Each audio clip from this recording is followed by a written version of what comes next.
हरिओम सभी को। श्री योग वशिष्ठ महारामायण का पाठ करेंगे। इति श्री योग वशिष्ठे मुमुक्षु प्रकरणे परम पुरुषार्थ वर्णन नाम नवम सर्गा। सर्ग 9 पढ़ेंगे। वशिष्ठ जी बोले, हे राम जी, मेरे वचनों को ग्रहण करो। यह वचन बांधों के समान है, अर्थात तुम्हारे परम मित्र होंगे और दुख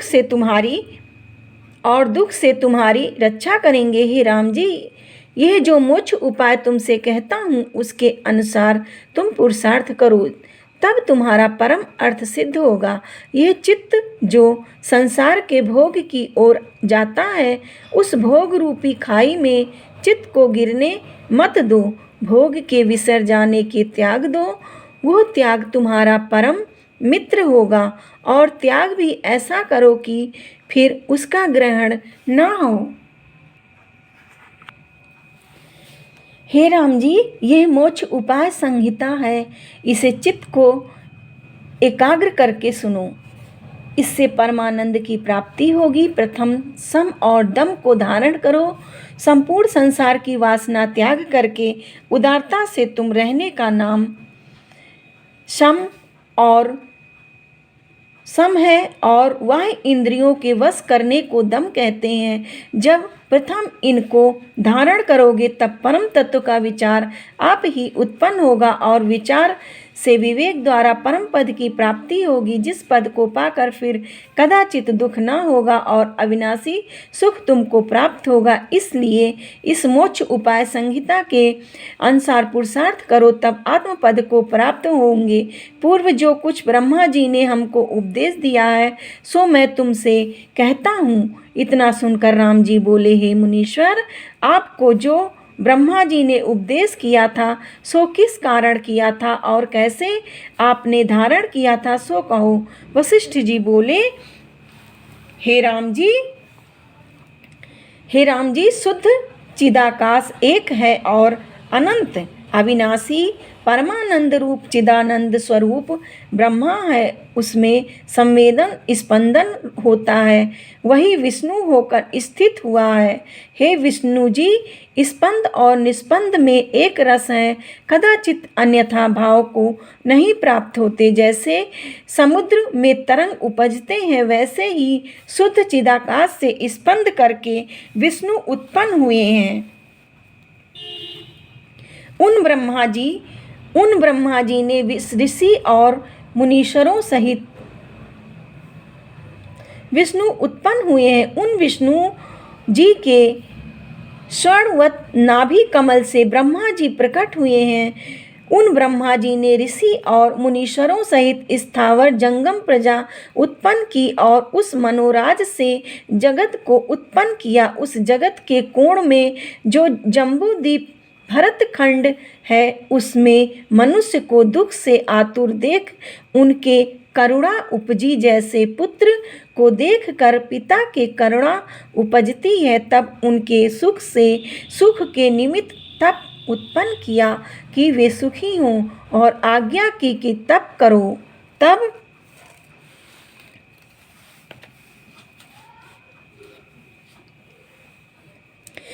वे तप करने लगे और उस तप करने से स्वर्ग आदि को प्राप्त होने लगे।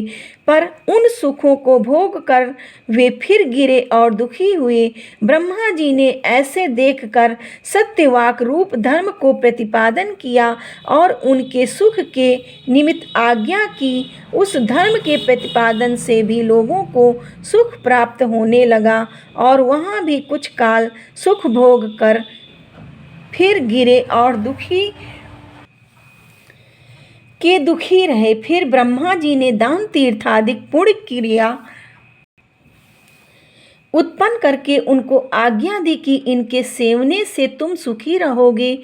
जब वे जीव उनको सेवने लगे, तब बड़े पुण्य लोक में प्राप्त होकर उनके सुख भोगने लगे, और फिर कुछ काल अपने कर्म के अनुसार भोग कर गिरे।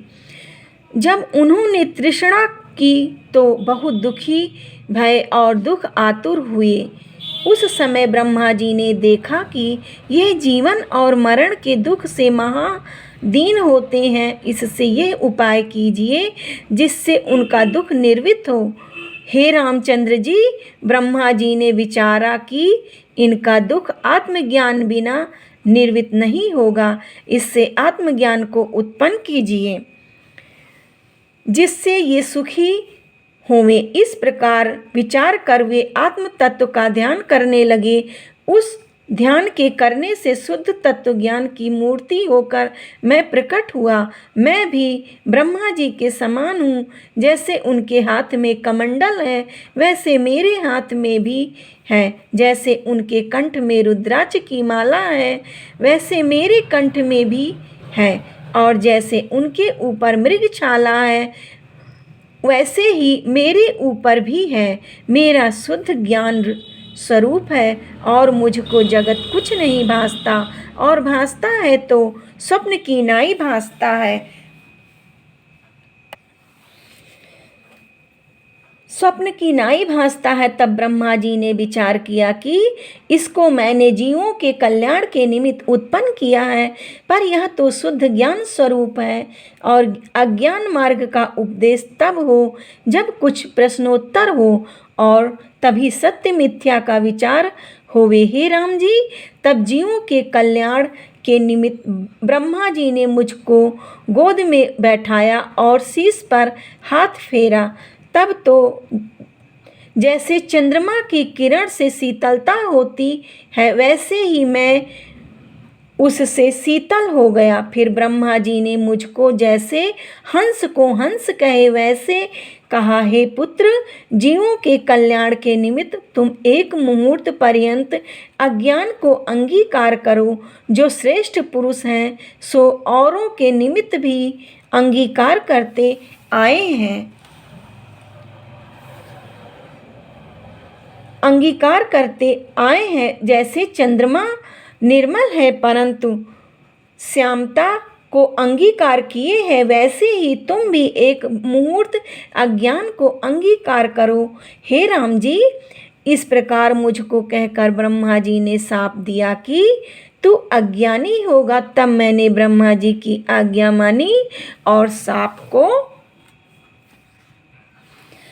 अंगीकार किया, और मेरा जो शुद्ध आत्म तत्व अपना आप था सो अन्न की नाई हो गया। मेरी स्वभाव सत्ता मुझको विस्मरण हो गई और मेरा मन जाग आया। तब भाव अभाव रूप जगत मुझको भासने लगा और अपने को मैं वशिष्ठ और ब्रह्मा जी का पुत्र जानने लगा, और नाना प्रकार के पदार्थ सहित जगत जानकर उनकी ओर चंचल होने लगा। उनकी ओर चंचल होने लगा। फिर मैंने संसार जाल को दुख रूप जानकर ब्रह्मा जी से पूछा, हे भगवान,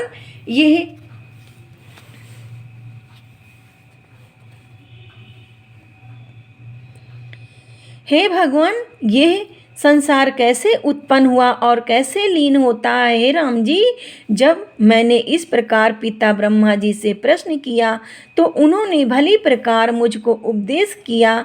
उससे मेरा अज्ञान नष्ट हो गया।